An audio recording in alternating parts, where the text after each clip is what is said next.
ನಮಸ್ಕಾರ ಸ್ನೇಹಿತರೆ, ನಮ್ಮ ಎಲ್ಲರ ಪ್ರವಾಸ ಯಶಸ್ವಿಯಾಗಿ ಮುಗಿಸಿ ಜಗತ್ತಿನ ಅದ್ಭುತಗಳಲ್ಲಿ ಒಂದಾದ ಕೈಲಾಸನಾಥ ದೇವಸ್ಥಾನ ಹಾಗೂ ಎಲ್ಲರ ಗುಹೆಗಳ ಸೌಂದರ್ಯವನ್ನು ಕಣ್ತುಂಬಿಕೊಂಡ ನಂತರ ಅಲ್ಲಿಂದ ಕೆಲವೇ ನಿಮಿಷಗಳ ದೂರದಲ್ಲಿರುವ ಭಾರತದ 12ನೇ ಹಾಗೂ ಕೊನೆಯ ಜ್ಯೋತಿರ್ಲಿಂಗವಾದ ಕೃಷ್ಣೇಶ್ವರ ಜ್ಯೋತಿರ್ಲಿಂಗ ದರ್ಶನಕ್ಕೆ ಹೊರಟೆವು.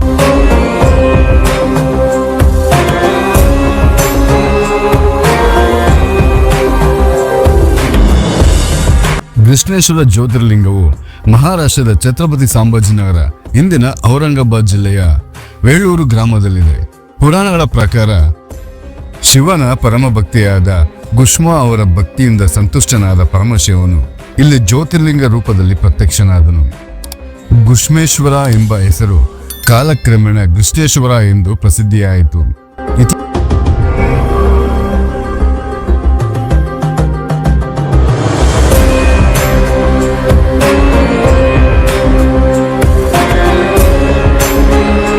ಇತಿಹಾಸದಲ್ಲಿ ಈ ದೇವಾಲಯ ಅನೇಕ ಬಾರಿ ಧ್ವಂಸಗೊಂಡಿದ್ದರು. ಇಂದು ನಾವು ನೋಡುವ ಈ ಭವ್ಯವಾದ ಕೃಷ್ಣೇಶ್ವರ ಜ್ಯೋತಿರ್ಲಿಂಗ ದೇವಸ್ಥಾನವನ್ನು 18ನೇ ಶತಮಾನದಲ್ಲಿ ಮರಾಠ ಸಾಮ್ರಾಜ್ಯದ ಪ್ರಸಿದ್ಧ ಮಹಾರಾಣಿ ಅಹಲ್ಯಾಬಾಯಿ ಹೋಳ್ಕರ್ ಅವರು ಭಕ್ತಿಯಿಂದ ಮರುನಿರ್ಮಾಣ ಮಾಡಿಸಿದರು. ಭಾರತದ ಅನೇಕ ಪ್ರಸಿದ್ಧ ದೇವಾಲಯಗಳ ಪುನರುತ್ಥಾನದಲ್ಲಿ ಅವರ ಕೊಡುಗೆ ಅಪ್ರತಿಮವಾಗಿದೆ.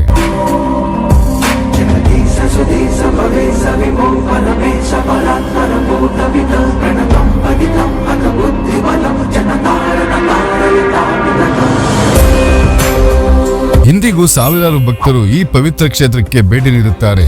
ದೇವರ ದರ್ಶನ ಪಡೆದು ಮನಸ್ಸಿಗೆ ಅದ್ಭುತವಾದ ಶಾಂತಿ ಸಿಕ್ಕಿತು. ಇಲ್ಲಿಂದ ನಾವು ರಾತ್ರಿ ಶಿರಡಿಯ ಕಡೆ ಪ್ರಯಾಣ ಆರಂಭಿಸಿದೆವು.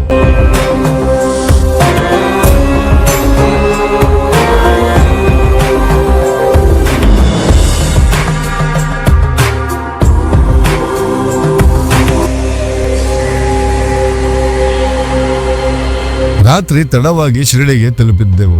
ದೇವಸ್ಥಾನದ ಹತ್ತಿರವೇ ನಾವು ಮೊದಲೇ ಆನ್ಲೈನ್ ಮೂಲಕ ರೂಮ್ ಬುಕ್ ಮಾಡಿಕೊಂಡಿದ್ದೆವು. ರೂಮಿಗೆ ಹೋಗಿ ಊಟದ ಪಾರ್ಸಲ್ ತೆಗೆದುಕೊಂಡು ಊಟ ಮಾಡಿ ಮರುದಿನ ಬೆಳಗ್ಗೆ ಬೇಗ ಎದ್ದು ಸಾಯಿಬಾಬಾ ದರ್ಶನಕ್ಕೆ ಸಿದ್ಧರಾದೆವು.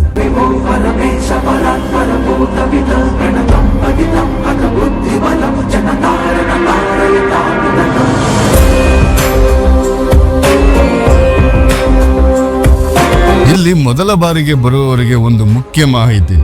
ದೇವಸ್ಥಾನದ ಸುತ್ತಮುತ್ತ ಕೆಲವರು ನಿಮ್ಮ ಬಳಿ ಬಂದು, ಇವತ್ತು ತುಂಬಾ ರಶ್ ಇದೆ, ನಾವು ಬೆಳಿಗ್ಗೆ ಬೇಗ ದರ್ಶನ ಮಾಡಿಸುತ್ತೇವೆ, ಚಪ್ಪಲಿ ಇಲ್ಲೇ ಬಿಡಿ, ಒಬ್ಬರಿಗೆ 300ರಿಂದ 400 ರೂಪಾಯಿ ಕೊಡಿ ಎಂದು ಕೇಳಬಹುದು. ಆದರೆ ಇಂತಹ ಮಾತುಗಳಿಗೆ ಮೋಸ ಹೋಗಬೇಡಿ. ದೇವಸ್ಥಾನದ ಅಧಿಕೃತ ವ್ಯವಸ್ಥೆಯಲ್ಲಿಯೇ ಚಪ್ಪಲಿ ಇಡುವ ಸ್ಥಳಗಳಿವೆ. ಹಾಗೆಯೇ 200 ರೂಪಾಯಿ ವಿಶೇಷ ದರ್ಶನ ಟಿಕೆಟ್ಗಳನ್ನು ದೇವಸ್ಥಾನದ ಅಧಿಕೃತ ಕೌಂಟರ್ ಅಥವಾ ಆನ್ಲೈನ್ ಮೂಲಕ ಪಡೆಯಬಹುದು. ಆದ್ದರಿಂದ ಅನಧಿಕೃತ ವ್ಯಕ್ತಿಗಳಿಗೆ ಹಣ ಕೊಡುವ ಅಗತ್ಯವೇ ಇಲ್ಲ.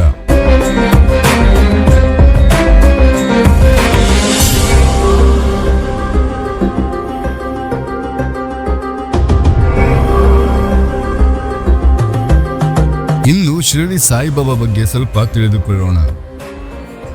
ಸಾಯಿಬಾಬಾ ಸುಮಾರು 19ನೇ ಶತಮಾನದ ಮಧ್ಯಭಾಗದಲ್ಲಿ ಶಿರಡಿಗೆ ಬಂದರು. ಅವರ ಜನ್ಮಸ್ಥಳ ಮತ್ತು ಮೂಲದ ಬಗ್ಗೆ ಇಂದಿಗೂ ಸ್ಪಷ್ಟ ಮಾಹಿತಿ ಇಲ್ಲ. ಆದರೆ ಅವರು ಜೀವನ ಪೂರ್ತಿ ಮಾನವೀಯತೆ, ಪ್ರೀತಿ, ದಯೆ, ಸೇವೆ ಮತ್ತು ಧರ್ಮ ಸೌಹಾರ್ದತೆಯ ಸಂದೇಶವನ್ನು ಸಾರಿದರು.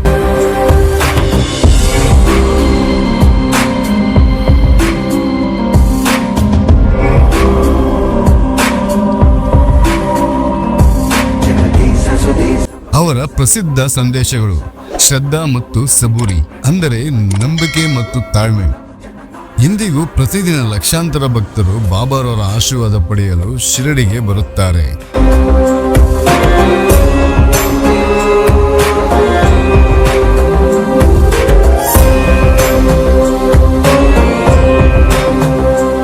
ಸಾವಿರದ 1918ರ ವಿಜಯದಶಮಿಯ ದಿನ ಸಾಯಿಬಾಬಾ ಮಹಾಸಮಾಧಿ ಹೊಂದಿದ್ದರು.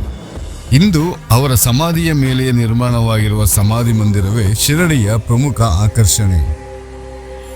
ನಾವು ಕೂಡ ಅತ್ಯಂತ ಭಕ್ತಿಯಿಂದ ಸಾಯಿಬಾಬಾ ದರ್ಶನ ಪಡೆದೆವು. ದೇವರ ಆಶೀರ್ವಾದ ಪಡೆದು ಮನಸ್ಸು ತುಂಬಾ ಹಗುರವಾಯಿತು.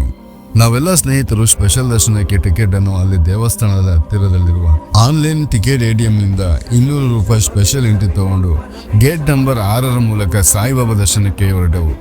15 ನಿಮಿಷದಲ್ಲಿ ಬಾಬಾರವರ ದರ್ಶನ ಭಾಗ್ಯ ಪಡೆದೆವು.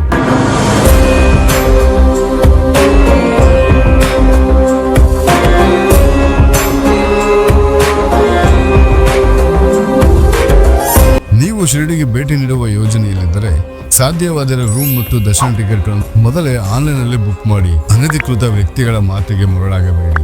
ಈ ವಿಡಿಯೋ ನಿಮಗೆ ಇಷ್ಟವಾದರೆ ಒಂದು ಲೈಕ್ ಮಾಡಿ, ನಿಮ್ಮ ಸ್ನೇಹಿತರ ಜೊತೆ ಶೇರ್ ಮಾಡಿ ಮತ್ತು ಇಂತಹ ಅದ್ಭುತ ಪ್ರವಾಸಗಳಿಗಾಗಿ ನಮ್ಮ ಭುವನ್ ಪ್ರಪಂಚ ಯೂಟ್ಯೂಬ್ ಚಾನೆಲ್ಗೆ ಸಬ್ಸ್ಕ್ರೈಬ್ ಮಾಡಿ.